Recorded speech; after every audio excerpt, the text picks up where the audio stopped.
सबसे बड़ा infrastructure project अभी बनाया जा रहा है 1,24,000 करोड़ रुपए में। ये है रेलवे का डेडिकेटेड फ्रेट कॉरिडोर, जो कि specially super fast freight train यानी मालगाड़ियों के लिए बनाया जा रहा है। इसमें ट्रेन 100 किलोमीटर पर आवर की स्पीड से दौड़ पाएंगी। लुधियाना, दिल्ली, कोलकाता और मुंबई के बीच टोटल लेंथ होगी लगभग 3,400 किलोमीटर की। इसका पर्पस है इंडिया को ट्रेड और कॉमर्स का पावर हाउस बनाना, जिससे एक्सपोर्ट करना पहले से और आसान हो जाए और इम्पोर्ट करना और सस्ता। साथ ही देश के अंदर सामान लाने ले जाने में काफी समय और पैसे भी बचाएगा। अभी तो इसके सिर्फ 2 कॉरिडोर बन रहे हैं, वेस्टर्न और ईस्टर्न DFC, मगर इनकी सफलता के बाद देश की हर मेजर सिटी को ऐसे ही एक कॉरिडोर से कनेक्ट किया जाएगा।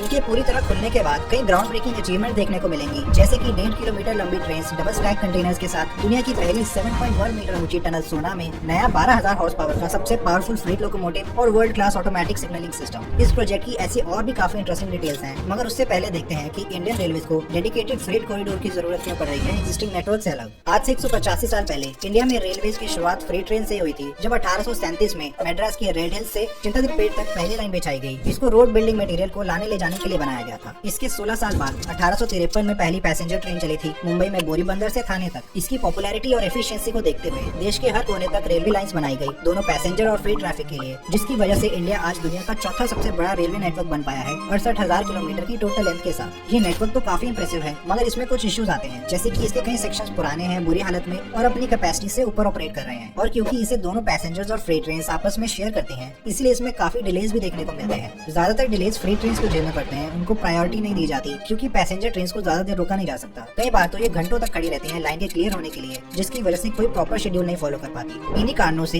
एक फ्रेट ट्रेन की एवरेज स्पीड सिर्फ 24 किलोमीटर पर आवर है देश में, यानी दिल्ली से मुंबई सामान भेजने में औसतन 65 घंटे लगते हैं, जो कि बहुत ही स्लो है। ट्रक्स इससे 60% कम टाइम लेते हैं। इतना ही नहीं, इंडियन रेलवे की सबसे ज्यादा कमाई फ्रेट से ही होती है, टोटल रेवेन्यू का 64%। पैसेंजर ट्रेन इससे आधा ही कमा पाती है 29% के साथ, और बाकी 7% केटरिंग, पार्सल्स और एडवर्टीजमेंट से आते हैं। इसके बावजूद रेलवे का सबसे ज्यादा खर्चा पैसेंजर ट्रेन चलाने में ही चला जाता है, उसके अपने रेवेन्यू से भी ज्यादा। क्लीनिंग, मेंटेनेंस, ऑपरेशंस और सिक्योरिटी के ऊपर सबसे ज्यादा खर्च होता है। फ्रेट ट्रेन को हमेशा से ही बैड डील मिलती रही है, जिससे लॉजिस्टिक कंपनी ने इस पर रिलाय करना कम कर दिया, स्पेशली उन केसेस में जिनमें डिलीवरीज टाइम सेंसिटिव होती हैं। हालांकि रेल में सामान ट्रांसपोर्ट करना 10 गुना सस्ता पड़ता है ट्रक से, मगर कंपनीज रोड से सामान भेजना प्रेफर करती हैं समय बचाने के लिए। 1950 में देश के टोटल फ्रेट ट्रैफिक का 83% रेल से जाता था, जो कि 2011 तक आते आते 35% तक गिर गया। आजकल ज्यादातर कार्गो ट्रक से ही ट्रांसपोर्ट होता है, जो कि एनवायरमेंट और रोड कंजेशन के लिए इतनी अच्छी खबर नहीं है। इसको सॉल्व करने के लिए और फ्रेट रेल को रेवोल्यूशनाइज करने के लिए डेडिकेटेड फ्रेट कॉरिडोर्स को प्लान किया गया था अर्ली 2000s में। 2006 में dedicated freight corridor corporation of India limited एक पब्लिक सेक्टर अंडरटेकिंग बनाई गई थी मिनिस्ट्री ऑफ रेलवे के अंडर। ये रिस्पॉन्सिबल है इसकी प्लानिंग, कंस्ट्रक्शन और मेंटेनेंस के लिए, मगर ऑपरेशंस इंडियन रेलवे ही संभालेगी। इसके लिए सबसे पहले इन 2 रूट्स को प्लान किया गया और कुछ सालों बाद इन 4 नए रूट्स को भी प्रपोज किया गया, जो कि सारी मेजर सिटीज को कनेक्ट करेंगे।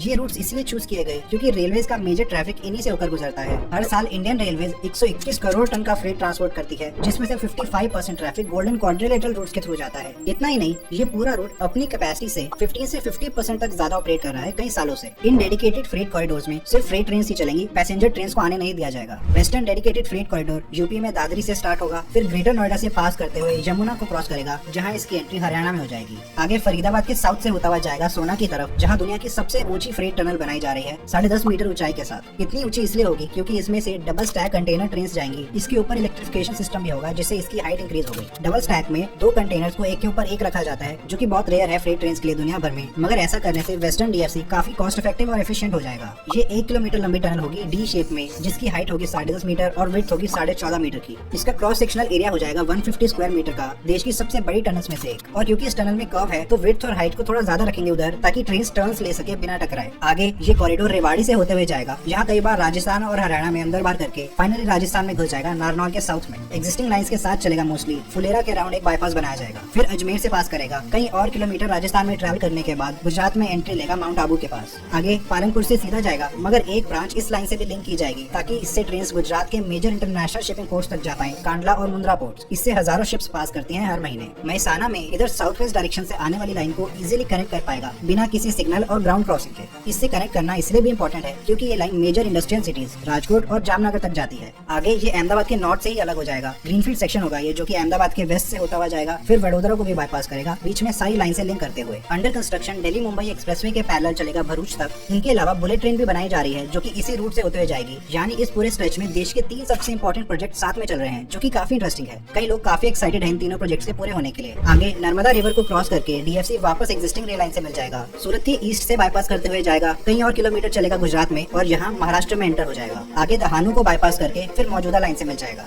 फिर वसई विरार को भी बाईपास करेगा। यहाँ 2 और टनल्स बनाई जाएंगी 320 मीटर और 430 मीटर लंबी, जो चंद्र के पास ये इस कल्याण वाली लाइन से मिल जाएगा। मुंबई के ईस्ट से पास करेगा डोंबिवली तक, जहाँ ये ऐसे लिंक हो जाएगा JNPT के रूट से। नवी मुंबई से होते हुए जाएगा, फिर पनवेल से ऐसे टर्न ले लेगा पोर्ट की तरफ। आगे के सेक्शन में कई एलिवेटेड वायडक्ट्स भी बनाए जा रहे हैं। इसके लिए पाटेघर में इस कॉरिडोर के कारण एक बहुत ही फंकी लुकिंग रोड इंटरचेंज बनाया जा रहा है इन हाईवेज के बीच। दिखने में ये कॉम्प्लेक्स वाई और ट्रम्पेट इंटरचेंज का मिक्सचर लग रहा है, क्योंकि रेलवे लाइन इसके नीचे से जाएगी, इसीलिए ऐसे बनेगा। आखिर में कारल से होते हुए ये जवाहरलाल नेहरू पोर्ट पर खत्म हो जाएगा। ये होगा पूरा route western dedicated freight corridor का 1506 किलोमीटर की लंबाई के साथ। 5 स्टेट से पास करता हुआ जाएगा। 15 किलोमीटर यूपी से, 160 किलोमीटर हरियाणा से, 564 किलोमीटर राजस्थान से, 583 किलोमीटर गुजरात से और आखिर में 184 किलोमीटर महाराष्ट्र से। वैसे तो इसे सारी लाइन से कनेक्ट किया जाएगा, मगर इसकी एक सिंगल ब्रांच लाइन पीरथना में दिल्ली फरीदाबाद पलवल लाइन के साथ चलेगी तुगलकाबाद स्टेशन के फ्रेट यार्ड तक। सिर्फ यही ऐसी लाइन है जिस पर डबल स्टैक कंटेनर ट्रेन चलेंगी। वेस्टर्न DFC एक बहुत ही इंपॉर्टेंट पार्ट साबित होगा दिल्ली मुंबई इंडस्ट्रियल कॉरिडोर में नए अंडर कंस्ट्रक्शन एक्सप्रेसवे के साथ। अभी तक इसका 734 किलोमीटर ऑपरेशनल भी हो चुका है। रेवाड़ी से महिसाना तक इसमें ट्रेन ऑलरेडी चल रही हैं और इसके बेनिफिट्स दिखने शुरू भी हो गए हैं। बाकी पार्ट्स कंस्ट्रक्शन के अलग अलग फेजेस में है। पूरी लाइन खुलने की डेडलाइन 2024 की रखी गई है। Eastern dedicated freight corridor Punjab में लुधियाना के बाहर शुरू होगा एग्जिस्टिंग सानेवाल कार्गो स्टेशन से। आगे सिरहिंद के पास ऐसे एस शेप सेक्शन बनाएगा साइड चेंज करने के लिए। अम्बाला से थोड़ा पहले यहाँ इसकी एंट्री हरियाणा में हो जाएगी। फिर एस शेप बनाता हुआ आगे निकल जाएगा। यमुनानगर से पास करते हुए उत्तर प्रदेश में एंट्री ले लेगा। सहारनपुर से पास करेगा, फिर देवबंद और मुजफ्फरनगर के अराउंड बाईपास करेगा नए ग्रीनफील्ड सेक्शन की मदद से, क्योंकि इधर एक्जिस्टिंग लाइन के आसपास कोई स्पेस अवेलेबल नहीं थी। आगे मेरठ और हापुड़ के अराउंड भी बाईपास बनाया जाएगा। फिर खुर्जा से होते हुए जाएगा। खुर्जा में बड़ा सा रेल इंटरचेंज बनाया जा रहा है, क्योंकि यहाँ से एक ब्रांच लाइन सीधा जाएगी दादरी तक। ये 46 किलोमीटर लंबी ब्रांच दोनों डेडिकेटेड कॉरिडोर्स को आपस में कनेक्ट करेगी, यानी मुंबई से आने वाला कार्गो डायरेक्टली कोलकाता तक जा पाएगा बिना DFC से निकले। दादरी में भी एक बड़ा सा वाई इंटरचेंज बन रहा है, जिससे लाइंस क्रिस क्रॉस कम करेंगी। इससे स्टॉप्स और डिलेज कम होंगे। ये ब्रांच ईस्टर्न कॉरिडोर में ही आती है। खुर्जा से आगे चले तो ये कॉरिडोर यूपी की कई मेजर सिटी से पास करेगा। पहले अलीगढ़, फिरोजाबाद और इटावा से, फिर कानपुर के साउथ में एक्सटेंसिव बाईपास बनेगा सारी लाइन से लिंक करते हुए। इलाहाबाद यानी प्रयागराज के पास यमुना को भी क्रॉस करेगा। फिर वाराणसी मुगल सराय से होते हुए इसकी एंट्री बिहार में हो जाएगी। डेरी के पास न्यू सोन ब्रिज बनाया जा रहा है सोन नदी के ऊपर, जो कि देश के सबसे लंबे ब्रिजेस में से एक हो जाएगा 3 किलोमीटर लंबाई के साथ। इसके आगे वाले सेक्शन की कंस्ट्रक्शन अभी इनिशियल स्टेजेस पर है, खुलने में टाइम है अभी। आगे गया से होते हुए झारखंड में एंटर हो जाएगा, फिर धनबाद से होकर वेस्ट बंगाल में। फाइनली ये आसानसोल और बर्धमान से पास करके डानपुरी में खत्म हो जाएगा कोलकाता के वेस्टर्न साइड पर। ये होगा पूरा route eastern dedicated freight corridor का 1885 किलोमीटर लंबा। इसमें खुर्जा दादरी ब्रांच भी इंक्लूडेड है। 6 स्टेट से पास करता हुआ जाएगा। 88 किलोमीटर पंजाब से,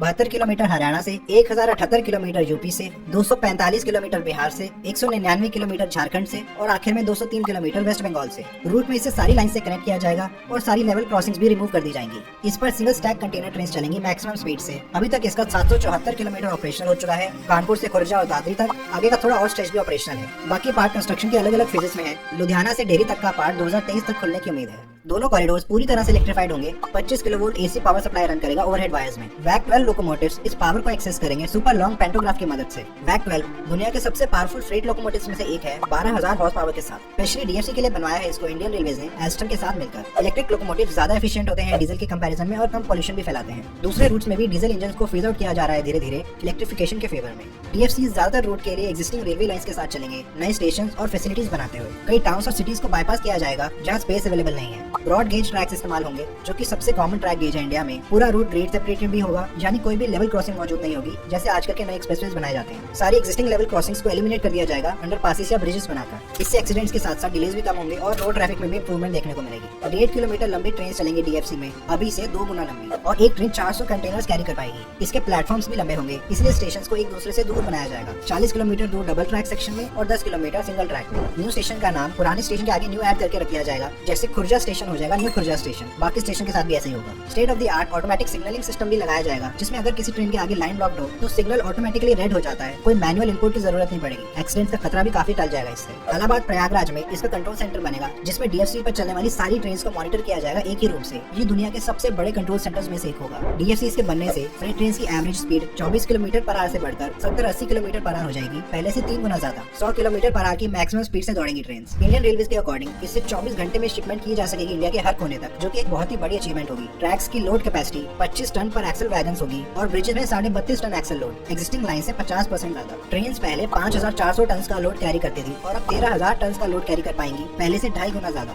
आज के समय लगभग 123 करोड़ टन का फ्रेट रेलवे कैरी करती है हर साल। Total 543 major bridges, 557 road under bridges और 304 रोड ओवर ब्रिजेस बनेंगे। इनमें से 78% स्ट्रक्चर्स अभी बन भी चुके हैं और बाकी भी पूरे हो जाएंगे जल्दी। कोल और सीमेंट दो सबसे ज्यादा ट्रांसपोर्ट किए जाने वाले प्रोडक्ट्स हैं ट्रेन से। इनके अलावा fertilizers, food grains, salt, iron और स्टील भी भारी मात्रा में ट्रांसपोर्ट होते हैं हर रोज। ये मेजर पोर्ट्स का इस्तेमाल करते हैं इंपोर्ट एक्सपोर्ट के लिए। इंडिया के 9 स्टेट्स में ऐसे पोर्ट्स मौजूद हैं। इनके पास लॉजिस्टिक पार्क्स बनाए या अपग्रेड किए जाएंगे कंटेनर स्टोरेज और मूवमेंट के लिए। ट्रेड में काफी हेल्प करेगी। DFCs के आसपास इंडस्ट्रियल कॉरिडोर भी बनाने के प्लान्स हैं, जिसमें नई फैक्ट्रीज, वेयर हाउसेज और पावर स्टेशंस के लिए स्पेशल जोन्स बनाए जाएंगे और इनको रेल लाइन की ब्रांचेस से सर्व किया जाएगा डायरेक्टली, ताकि कार्गो डायरेक्टली फैसिलिटीज तक पहुंच जाए और ट्रक्स की इतनी जरूरत ना पड़े। मेजर इंडस्ट्रीज ऐसी ऑपरेट करती हैं अभी भी, जैसे कि जमशेदपुर में टाटा की स्टील फैक्ट्रीज। दोनों DFCs की टोटल कॉस्ट होगी लगभग 1,24,000 करोड़ रुपए, जिसमें से कंस्ट्रक्शन में 1,02,000 करोड़ रुपए लगेंगे और लैंड एक्विजिशन में बाकी 22,000 करोड़ रुपए। इसमें से 14,286 करोड़ रुपए का लोन वर्ल्ड बैंक ने दिया है ईस्टर्न DFC के लिए और 38,722 करोड़ रुपए Japan international corporation agency JICA ने दिया है वेस्टर्न DFC के लिए।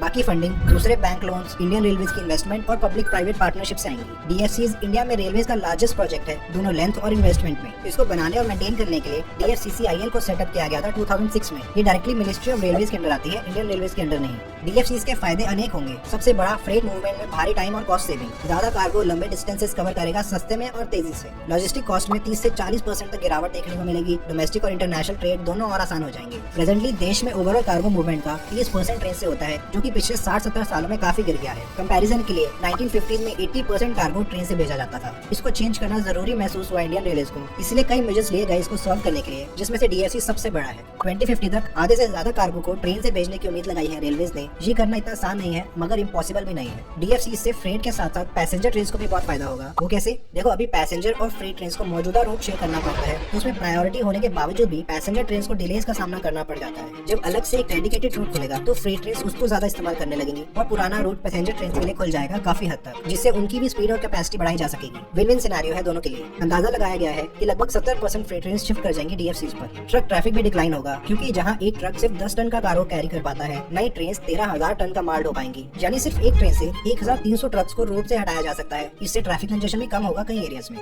इसके अलावा एक ट्रेन में सिर्फ 5 से 10 लोग चाहिए होते हैं उसको ऑपरेट करने के लिए, तो 1,300 ट्रक ड्राइवर्स जितना सामान कैरी कर पाएंगे। पहले से काफी ज्यादा एफिशिएंट। मगर ये बात सच है कि कई ड्राइवर्स को अपनी नौकरी से हाथ धोना पड़ सकता है। ग्रीन हाउस गैस एमिशन में भी भारी गिरावट देखने को मिलेगी। DFCCIL के अकॉर्डिंग ये corridor 45 crore ton carbon dioxide emission को कम कर पाएंगी पहले 30 सालों में। ऐसा सिर्फ कार्गो को ट्रक से ट्रेन में शिफ्ट करके नहीं, बल्कि DFC के पूरी तरह इलेक्ट्रीफाई होने की वजह से भी पॉसिबल होगा। डीजल कंजम्पशन भी कम होगा, जिससे रेलवे हर साल लगभग 12,000 करोड़ रुपए बचा पाएंगे। 3-fold बेनिफिट्स होंगे, एफिशिएंट, चीप और environmentally friendly transport. Indian economy को भी इससे बेनिफिट देखने को मिलेगा। वो कैसे? जब कार्गो मूवमेंट चीप हो जाएगी तो और कंपनीज इसे यूज करने लगेंगी, जिससे टोटल कार्गो इंक्रीज होगा, नई फैक्ट्रीज बनेंगी, एम्प्लॉयमेंट बढ़ेगी और ये साइकिल ऐसे ही चलता रहेगा कुछ समय के लिए। इसकी कंस्ट्रक्शन में भी state of the art machines और टेक्निक्स का उपयोग किया जा रहा है, जैसे कि ऑटोमेटिक ट्रैक लेइंग मशीन्स। ये 33 मीटर लंबी मशीन्स होती हैं, जो कि ट्रैक्स को स्पीड से बिछा पाती हैं। एक दिन में 1.5 किलोमीटर ट्रैक्स ले कर सकती हैं केवल 15 से 20 वर्कर्स की मदद से।